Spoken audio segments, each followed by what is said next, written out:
You can actually create a lot of really beautiful lighting when you have no modifiers whatsoever. A bare bulb like this can give you the effect of having more than one light on your scene if you know what you're doing. So right now I have the light pointed behind my subject from above. And what it does is it gives her a nice glow on either side of her hair. So it acts like a strong backlight, almost like the sun if I were on location. And so if you're on location and you're photographing your subject and the sun is at their back, what do? You either add another strobe, a speed light or a strobe to the face, or you add a reflector, because your reflector can catch that bright sunlight and transform it. It can make it softer, you can change the angle of light, the direction of light, all of that. So that's exactly what we're going to do in the studio with that single bare bulb. So let me show you what I'm working with before I add my reflector. What that light is doing is it's hard and it just throws light everywhere. So I'm going to catch that light and bounce it back towards my subject. So let's see. Okay, so what you can see is my subject has the nice highlights on either side of her head, and there's still a little bit of light on her. And the reason is I'm shooting in a white space. That light is bouncing everywhere and it just fills in a little bit, but it's certainly not illumination. So now what I'm going to do is I'm going to harness that light. So I'm going to be using my Pro Photo reflector. Basically what you need if you do this yourself is you either need a stand that will hold the reflector, or you need a reflector with the grip so you can hold it. And I can change the light, can change the height, can change the direction. So now let me pop in here with the white side of the reflector. Because it's white, I know that I have to get closer to my subject in order to get enough illumination, but I also know bringing it closer, and because it's white, will make it really soft. So let's bring it real close and turn your body towards that just a little bit. Good. All right, so now I've got that nice soft light. Beautiful, perfect. So I've got hair light on her and nice soft light on the left-hand side, keeping in mind that I don't want to have my reflector low because that'll create bottom light. This becomes the main light, the key light on my subject's face.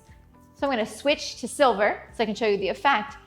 And this time I'm going to hold it up a little higher to create some sculpting, but silver catches more light, throws more light, so I know it's going to be brighter. So I may close down on my aperture just a bit. And because of modeling lights, I can check and see where that light is hitting. Taking a look at these, I am quite sure that I prefer the white. It's much softer and it's much more forgiving. But there's one more variation on this setup I want to show you, and you can do a DIY version of it. So what I'm going to do is I want soft light. I want it to be flat.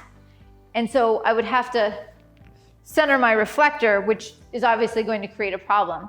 So what we're going to do is we're going to put a reflector in front of the camera and cut a hole in it. All right, well, you don't really need to do that. You don't have to cut a hole in a reflector. What you could do is you could take a white piece of foam core, like a regular piece of foam core, and cut a hole in it and then shoot through the middle of that. And what it does is it catches the light and it bounces it back, beautiful, soft, and flat towards our subject. Flat light, centered light, low light, all of that, what it does is it fills in all the shadows, and because it's white, it's going to be really, really soft. The reflector that I'm going to introduce now is called an Omega reflector. Okay.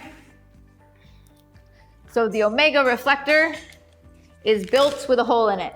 And I have in here white and silver gold mix. So we're going to point the silver side towards our subject so it'll be flat but a little more specular.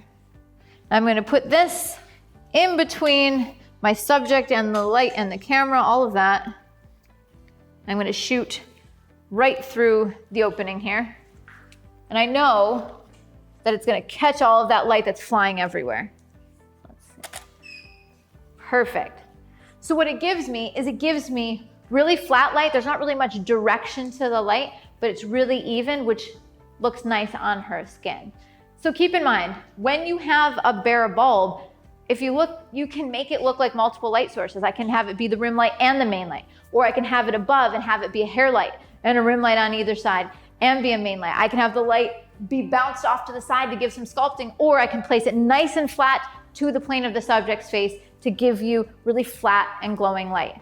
And all of that was with a bare bulb and a reflector. So there's a lot more you can do with DIY stuff and a single strobe than you probably guessed.